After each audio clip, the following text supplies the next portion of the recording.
বাইরে বৃষ্টি পড়ছে আর আমাদের বাড়িতে শাশুড়িমা বানাচ্ছেন, দেখতেই পাচ্ছ, আলু কাবলি। 1 কেজি মতো আলু সিদ্ধ করে কেটে নেওয়া হয়েছে। এখানে আছে পেঁয়াজ কুচুনি, মাঝারি সাইজের 2টো পেঁয়াজ, এখানে আছে অল্প একটু ধনেপাতা, এখানে আছে 2টো টমেটো, এখানে আছে 4টে কাঁচা লঙ্কা, এখানে আছে 250 ছোলা, এটা আছে তেঁতুল গোলা, এটা আছে জিরে আর লঙ্কা ভাজা, এটা আছে বিট নুন। এটা এখানে বানাবার জন্যে দিয়ে দিচ্ছি। আলুটা ঢেলে দিলাম, এবার আলুটার সাথে ছোলাটা দিয়ে দিচ্ছি।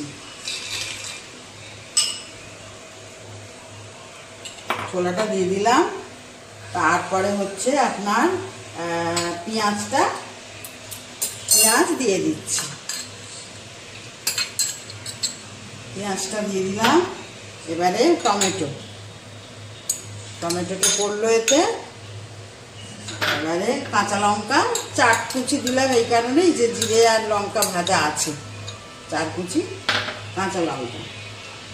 এবারে আপনার পড়বে তেঁতুল, 2 চামচ জিরের গুঁড়ো পড়বে, ধনে পাতার কুচি 2 চামচ দিয়ে দিলাম, নুনটা মিক্সড করবো।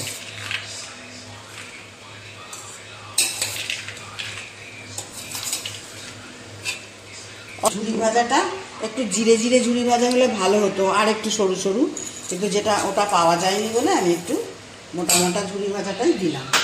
বানানো কমপ্লিট, আলু কাবলি রেডি।